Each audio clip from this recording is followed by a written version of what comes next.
Amendement identique, le 505, qui est présenté. Madame Lepay. Merci. Merci, Monsieur le Président, mes chers collègues.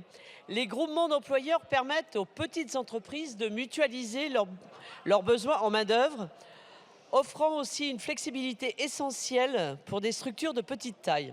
Ils sont particulièrement utiles dans le secteur agricole. Oui, cette mutualisation facilite l'accès aux fonctions d'employeurs, souvent inaccessibles aux exploitants agissant seuls.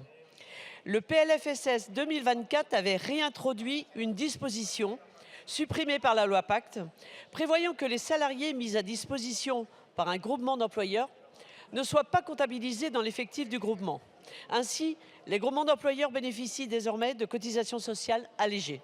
Cependant, cette disposition prévoit également un transfert des effectifs vers les entreprises utilisatrices à partir de 2026, ce qui complique la gestion administrative. Cet amendement propose donc de supprimer ce transfert d'effectifs qui introduit une complexité inutile tant pour l'administration que pour les groupements d'employeurs et les entreprises utilisatrices.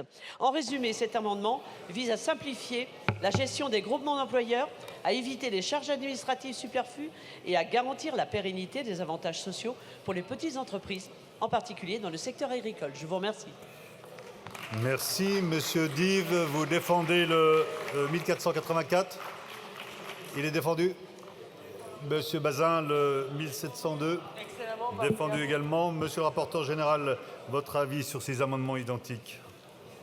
Donc, Monsieur le Président, ça sera des avis défavorables. Et pour expliquer à Monsieur Bazin, j'ai senti l'interrogation. En fait, l'amendement a été déposé en dehors de la commission, donc il est passé à l'article 88. Et l'amendement du gouvernement est arrivé encore hors délai après l'article 88, après le vôtre, sans aucune position du gouvernement. Donc, et par ailleurs, sur le fait que l'amendement tourne ou ne tourne pas, eh bien en fait, il était juridiquement plus fragile que celui du gouvernement. Voilà les explications. Pour les amendements dont nous sommes en discussion, c'est avis défavorable.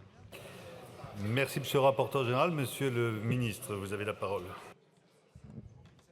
Oui, pour remettre effectivement dans le contexte, mais M. Bazin a parfaitement raison d'être rigoureux et exigeant là-dessus. Sur le 1705, c'était le 1705 qui est effectivement corollaire à celui du gouvernement. J'aurais dû dire effectivement avis favorable dans ce cas-là, mais l'amendement du gouvernement effectivement rejoint la même chose.